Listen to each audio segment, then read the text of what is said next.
आ जाएगा cos of ए, यहाँ पर ए के बदले क्या है अल्फा अपान 2, तो बी के बदले बीटा अपान 2, तो ये आ जाएगा cos of A minus B.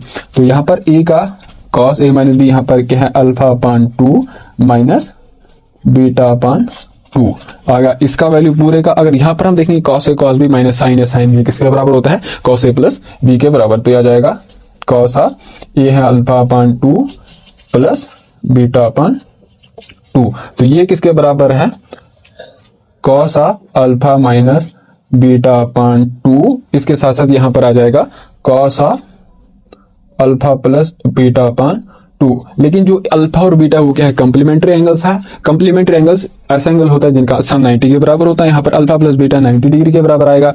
90 plus 2 आ गया 45, और जो cos 45 की डिग्री होती है, जो cos 45 डिग्री है उसका वैल्यू होता है 1/√2। तो 1/√2 को हम यहाँ लिखेंगे 1/√2 cos of alpha minus beta अपान 2 इसका वैल्यू आएगा। तो जो स्टेटमेंट हमारा पहला है वो बता रहा है कि जो यहाँ पर डिटरमिनेंट का वैल्यू है वो इसके बराबर आ रहा है, तो पहला स्टेटमेंट तो ट्रू हो गया। दूसरा स्टेटमेंट ये है कि जो इस डिटरमिनेंट का जो मैक्सिमम वैल्यू है वो 1/√2 के बराबर होगा। अब यहाँ पर ये जो डिटरमिनेंट है ये मैक्सिमम कब होगा जब यहाँ पर कॉस का मैक्सिमम वैल्यू क्या होता है +1 और इसका जो मिनिमम वैल्यू होता है वो -1। अब यहाँ पर जो कॉस है वो इन दो के बीच में ही वेरी करता है, यहाँ +1 यहाँ +1 से छोटा हो गया माइनस जो भी है 0 आएगा 0.1 आएगा, ये सब वैल्यू जो है कॉस के होते हैं। तो मैक्सिमम वैल्यू इसका कब आएगा जब इसका वैल्यू मैक्सिमम होगा। तो cos of alpha minus beta अपान 2 का जो मैक्सिमम वैल्यू है वो 1 होगा। जब इस 1 को हम मल्टीपल करेंगे तो इसका जो मैक्सिमम वैल्यू है वो आ जाएगा 1/√2। तो दूसरा स्टेटमेंट भी वो ट्रू है।